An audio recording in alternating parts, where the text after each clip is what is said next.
So we're back. Hello, we're back.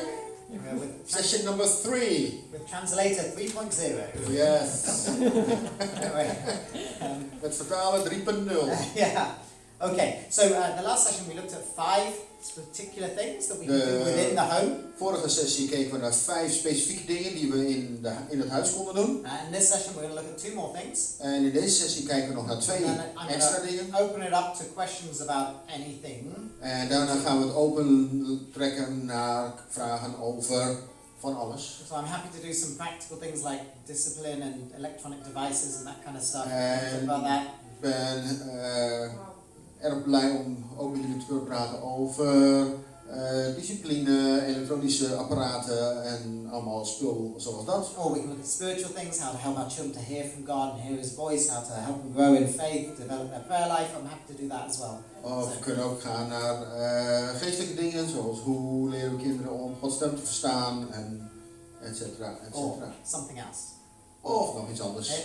I'm just letting you know so you can start thinking up difficult questions. Dus ik laat het je al weten, zodat je over wat moeilijke vragen na kan gaan denken om mij te stellen. The harder the question, Het hart van de vraag. the more likely it is that Pia will be the one asked to answer. Dus hoe moeilijker de vraag, hoe meer kans er is om Pia het gaat beantwoorden met een dansje. I was thinking you could use your prophetic gifting, but if you just want to dance, that's fine. Ik wilde graag jouw profetische gaven gebruiken, maar als je wilt dansen is dat ook goed. What do I do if my child does this? I don't know. Pia? Wat doe ik als mijn kind dit doet? Ik weet het niet, maar... I love the translation of my dance. Yeah. That was great. Beautiful moment. Yeah. Okay, so let's cut this out, by the way. let's keep this in. It's good. Okay. So number six on this list. Nummer 6 van deze lijst. Which is based on from taken from this book, At Home with God. Die komt ook vanuit dit boek, Het Huis met God. Which is based on the principles found in Scripture. Die gebaseerd is op de principes die we vinden in de Bijbel. As lived out by the Jewish community. En die uitgeleefd worden door de Joodse gemeenschap. Number 6 is involve your children. Nummer 6 is betrek je kinderen. In the first session we talked about how they're members of the body of Christ. In de eerste sessie hebben we gepraat over dat ze een onderdeel zijn van het lichaam van Christus. And we believe in the priesthood of all believers. En wij geloven in het priesterschap van alle gelovigen. That means in my home. Dat betekent in mijn huis. I am not the high priest. Ben ik niet de hoge priester. Who shall deliver the word of the Lord to my children. Woord van de Heer zal brengen naar mijn kinderen. And they shall look up at me. En ze zullen opkijken naar mij. In awe and wonder. En verwondering. As I wear my priestly garments and Terwijl ik mijn priesterlijke kleding draag. No, we believe in the priesthood of all believers. Nee, we geloven in het priesterschap van alle gelovigen. So we give our children space to give prophetic words. Dus ik geef mijn kinderen ruimte om profetische woorden te geven. At the moment in our family, we are doing a series on the spiritual realm. Op dit moment in mijn familie doen we een serie over de geestelijke wereld. I've asked each of my children to find a Bible passage and share it with us and tell us something they see about the spiritual Ik vraag realm. aan de kinderen van, geef een Bijbelvers en vertel erover, wat zien we daarin, over de geestelijke wereld.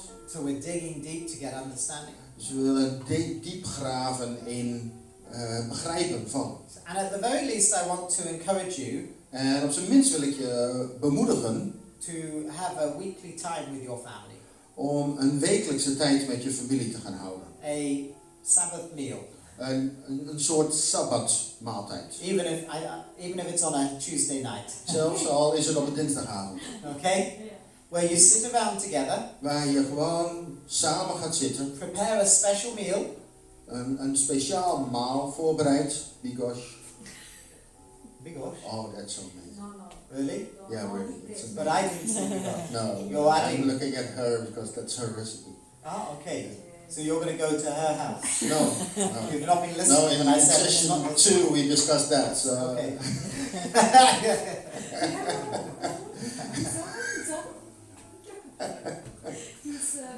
It's over? You need to finish? Oh, it's finished, yes. Sorry, there was something in between. Yeah.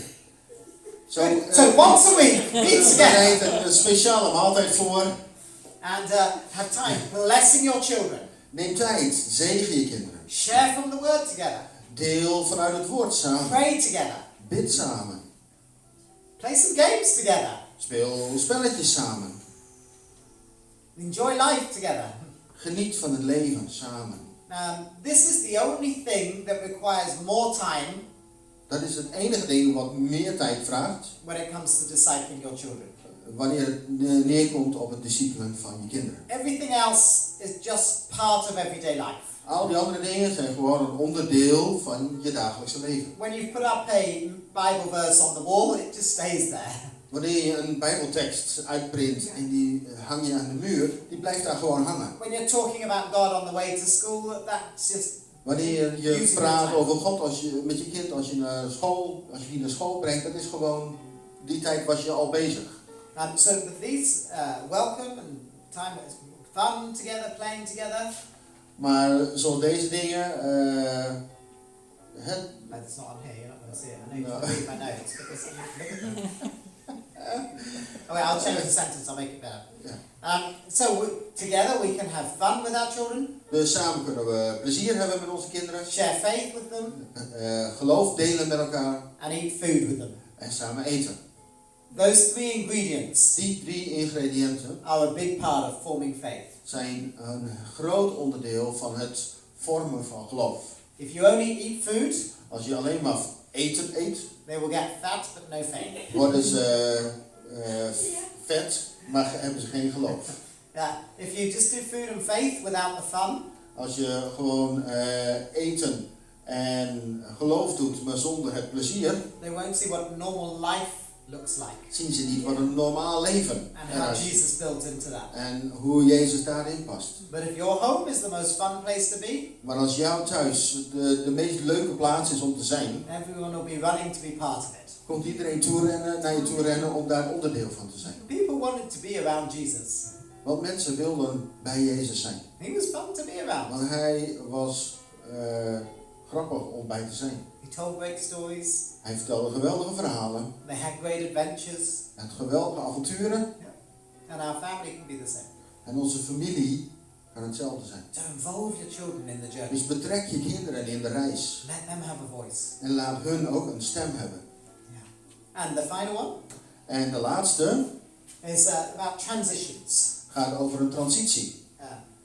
Some Jewish philosophers will speak about transitions from the womb into the world. Sommige Joodse filosofen praten over de transitie van de baarmoeder naar de wereld. And from childhood into adulthood. En van kind zijn naar volwassenheid. And they say we're very, very good, I think, in most of our countries in Europe, at the very first transition. En ik denk dat we heel erg goed zijn in heel veel landen in de eerste transitie. We have midwives. Ja, we hebben vroedvrouwen. When someone in the church gives birth, we send meals to them. Als iemand in de gemeente een baby krijgt, dan sturen we eten. The mother-in-law comes to live for 6 weeks. Schoonmoeder komt voor 6 weken bij je wonen. Yeah, there's a lot of support around. Er is heel veel ondersteuning. But the second transition, Maar de tweede transitie, in the Western world, in de westerse wereld, we are very weak at it. zijn we heel zwak in. Here's my statement. En hier is mijn statement. Teenagers are not biblical. Tieners zijn niet bijbels. Nowhere in this book will you find the word teenager. Nergens in dit boek vind je het woord teenager. Tiener. The problem with the teenage stage Het probleem met de tienerstaat is that we expect them to act like an adult, is het probleem dat we verwachten van ze dat ze zich volwassen gedragen, but we treat them like a child. maar we ze nog steeds behandelen als een kind. Sometimes. Soms. Other times, In andere gevallen we treat them like an adult, behandelen we ze als een volwassene, but expect them to act like a child. maar verwachten ze van ze dat ze als een kind gedragen. And if we're confused, En als wij then in de they're war zijn, confused. dan zijn zij ook in de war. No wonder there's this, give me my freedom! Dus er is geen wonder dat er dan dus inderdaad, geef mij mijn vrijheid! In the scriptures we read of children En in de schrift, in de Bijbel lezen we over kinderen and adults. en over volwassenen. Now, the adults are divided again En ook die volwassenen die zijn weer verdeeld into young adults in jongvolwassenen and old adults. en in oudere volwassenen. So, just because they are now an adult, Dus alleen om het feit dat ze nu een volwassene which zijn, in Jewish culture happens when you turn 13, wat in de Joodse cultuur gebeurt op het moment dat je 13 wordt, it doesn't mean that you can now leave home.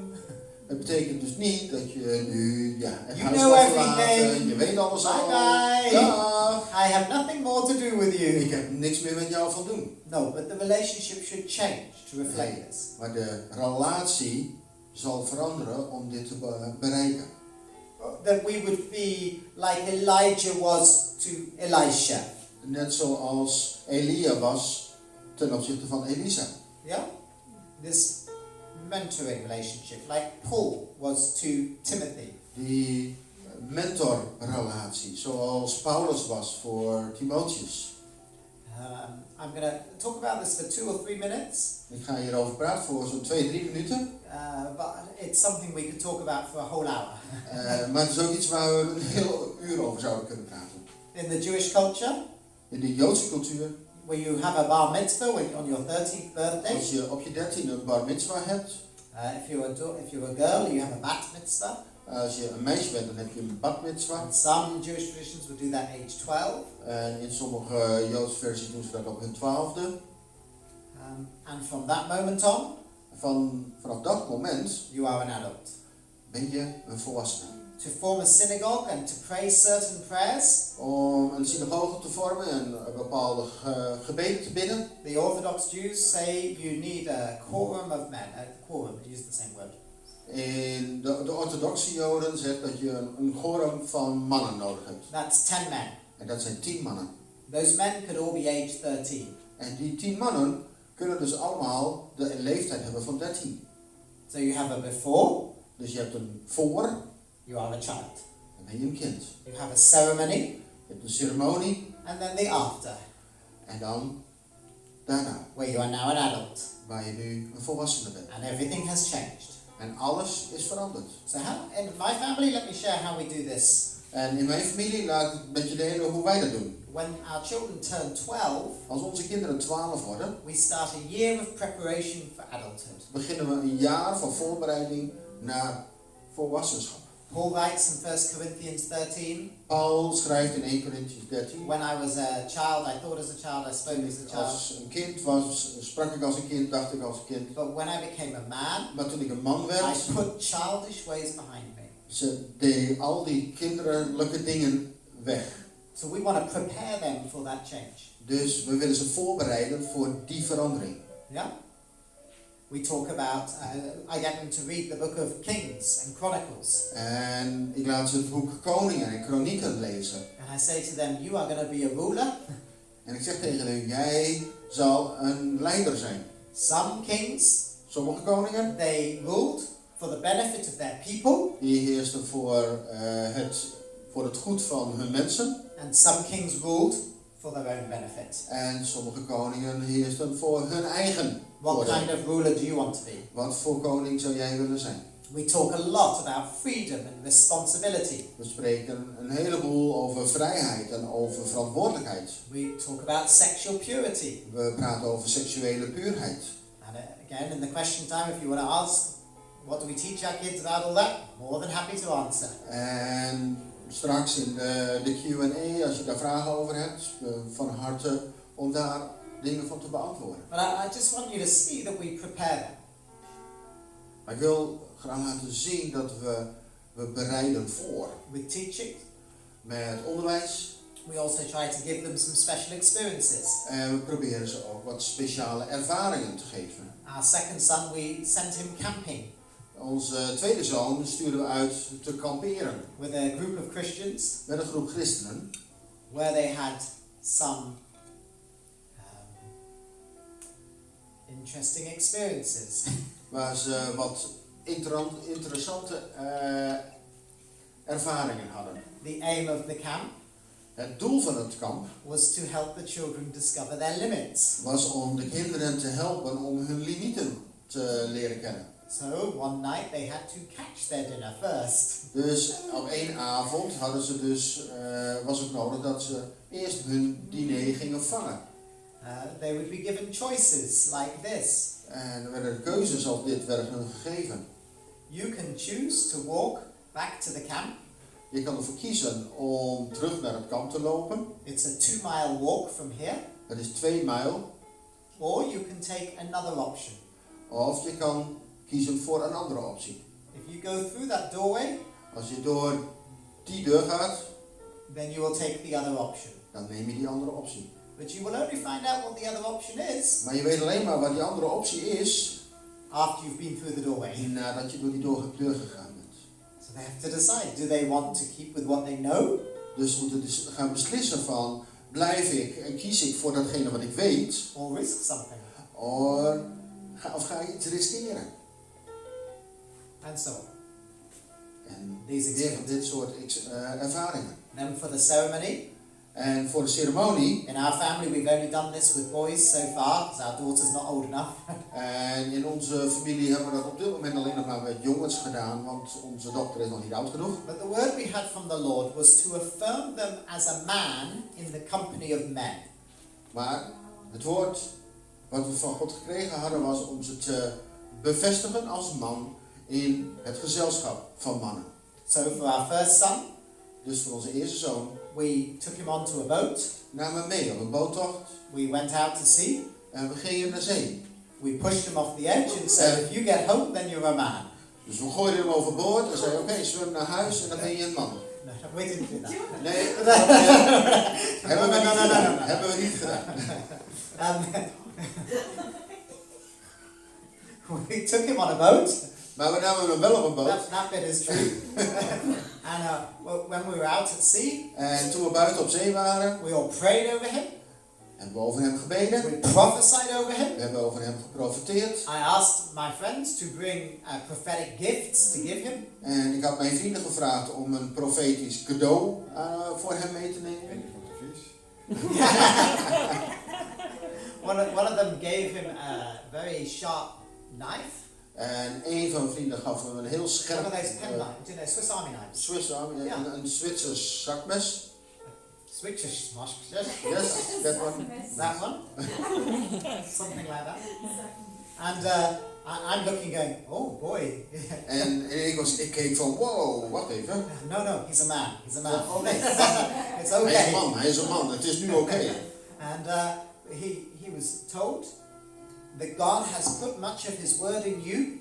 En hem werd verteld dat God heel veel van zijn woord in hem geplaatst had. And God's word is like different tools. En zijn woord is als verschillende stukken gereedschap. And you're going to use the right tool for the right thing. En je zal het juiste stukje gereedschap gaan gebruiken voor het juiste ding. And I gave him a very nice pen. Ik gaf hem een hele mooie pen. I said, up till now you've been doing your schoolwork in pencil. En ik zei, oh, tot dit moment heb je al je schoolwerk gedaan met potlood. And as your parents, En als je ouder we are able to cover over your mistakes and rub them out.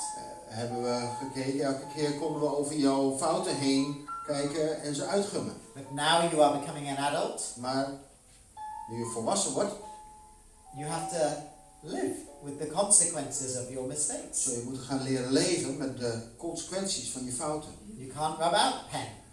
En kun je niet zomaar uitgummen. Which also means Wat ook betekent that anything you do from now on dat wat je ook doet van nu af aan, will have a permanent effect for the rest of your life. zal een permanent effect hebben voor de rest van je leven. Not just the bad things, but the good things too. Niet alleen de slechte dingen, maar de goede dingen ook. So we prayed over him, prophesied over him, gave him his gifts. We baden over hem, we profeteerden over hem, we gaven hem zijn cadeaus. For my second son on the day of his ceremony, En voor mijn tweede zoon op de dag van zijn ceremonie we took him to an indoor skydiving place. namen we mee naar een indoor parachutespringervaring. Yeah, and said, this is what faith looks like, son. En zeiden van, joh, zo ziet geloof eruit, zoon. Go flying. Gaan we vliegen. He will never forget that day. Hij zal die dag nooit vergeten. Then we went to a very nice restaurant. En toen gingen we naar een heel mooi, fijn restaurant. It's a bit like in a hotel. Een beetje als in een And hotel. we had our own room. We hadden onze eigen kamer. Pray over him, prophesy over En him. we baden over hem en profeteerden over hem. One of my friends sang a song over his life Een van mijn vrienden zong een lied over zijn leven. and declared him a man En verklaarden hem een man in the company of men. in het gezelschap van mannen. But before Maar voordat, the ceremony, de ceremonie, then there's the after. en dan heb je daarna Freedom and responsibility. vrijheid en verantwoordelijkheid. When you are an adult, Wanneer jij volwassen bent, you're free to do whatever you want to do, ben je vrij om te doen wat je ook maar wil doen. but with every freedom comes a responsibility. Maar met elke vrijheid komt een verantwoordelijkheid. You are free to go to bed whenever you want to go to bed. Je bent vrij om naar bed te gaan wanneer je ook maar naar bed wil gaan. But if you have a job, Maar als je een baan hebt, you have a responsibility heb je een to wake verantwoordelijkheid up on time, om 's morgens op tijd wakker te worden, be awake and alert, om wakker te zijn en alert and ready to do your job, en klaar om je werk te doen. washed and clean, Gewassen en schoon and on time. en op tijd.